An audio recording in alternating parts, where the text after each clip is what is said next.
السلام علیکم میرے پیارے دوستو، آج میں آپ کے سامنے بہت مفید اقوال لے کر حاضر ہوا ہوں۔ رمضان۔ ایک بار موسیٰ علیہ السلام نے اللہ سے پوچھا کہ یا اللہ، جتنا بھی میں آپ کے قریب ہوں، آپ سے بات کر سکتا ہوں، اتنا کوئی اور قریب نہیں، اور کوئی اور قریب ہے؟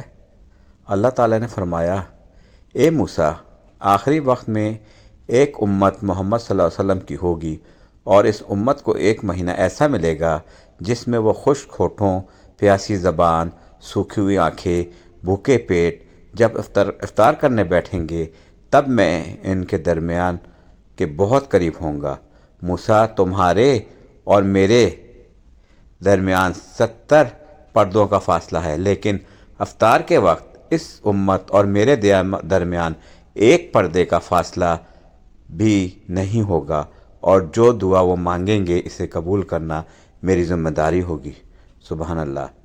اگر میرے بندوں کو معلوم ہوتا کہ رمضان کیا ہے تو سب تمنا کرتے کہ کاش پورا سال رمضان ہی ہو۔ روزے دار کہاں ہیں؟ نبی رحمت صلی اللہ علیہ وسلم نے فرمایا کہ جنت کا ایک دروازہ ہے جسے ریان کہتے ہیں۔ قیامت کے دن اس دروازے سے صرف روزہ دار اس دروازے سے داخل ہوں گے، ان کے سوا اور کوئی اس میں سے داخل نہیں ہوگا۔ پکارا جائے گا، وہ روزہ دار کہاں ہے؟ اس دروازے سے داخل ہونے کے حقدار کھڑے ہو جائیں، اس کے سوا اس دروازے سے کوئی نہیں جا پائے گا۔ اور جب یہ لوگ اندر چلے جائیں گے تو یہ دروازہ بند کر دیا جائے گا، پھر اس سے کوئی اور اندر نہ جا سکے گا۔ رمضان کا ایک روزہ چھوڑنے کا نقصان۔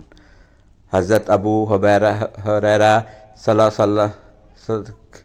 ابو ہریرہ کہتے ہیں کہ رسول اللہ صلی اللہ علیہ وسلم نے فرمایا، جس نے بغیر کسی شرعی رخصت اور بغیر کسی بیماری کے رمضان کا کوئی روزہ نہیں رکھا تو پورے سال کا روزہ بھی اس کو پورا نہیں کر پائے گا، چاہے وہ پورے سال روزے سے رہے۔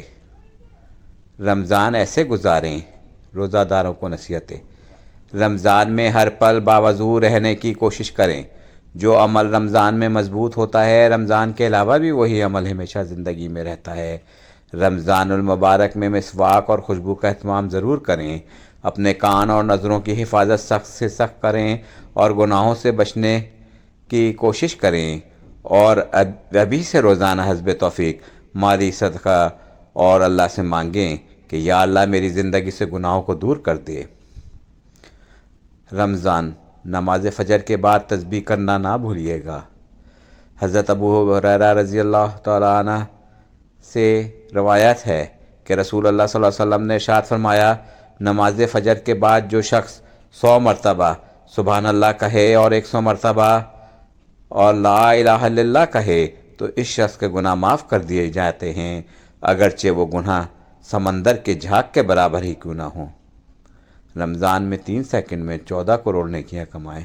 لا الہ الا اللہ وحدہ لا شریک لہ احدن صمدن لم یلد ولم یولد ولم یکن لہ کفوا احد۔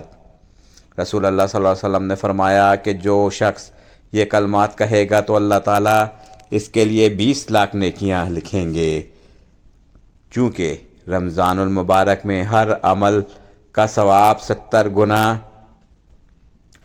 سے 14 کروڑ نیکیاں لکھی 70 گنا بڑھ جاتا ہے تو ایک دفعہ پڑھنے سے 14 کروڑ نیکیاں لکھی جائیں گی، اور جس قدر زیادہ پڑھے گا اتنی ہی زیادہ ثواب پائے گا۔ رمضان میں چڑچڑے پن کا شکار ٹوٹکا۔ عموماً رمضان المبارک میں روزہ دار نماز ظہر کے بعد سے ہی چڑچڑے پن کا شکار ہو جاتے ہیں، اور یہ چڑچڑا پن نماز عصر کے بعد تو اپنے عروج پر پہنچ جاتا ہے۔ اگر کسی کو بہت زیادہ غصہ آنا شروع ہو جائے تو وہ یا عزیز ہو یا ودود ہو کو کثرت سے پڑھے، انشاءاللہ افطاری میں مشروب کا گلاس پینے تک اس کو غصہ نہیں آئے گا۔ زندگی سے تھکے ہارے رمضان میں اس عمل کو ضرور کریں۔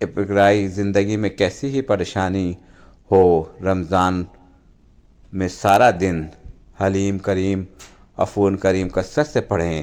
انشاءاللہ اس کے پڑھنے سے ہر قسم کی پریشانی، گھریلو الجھنیں ایسے دور ہوں گی کہ آپ خود حیران ہو جائیں گے۔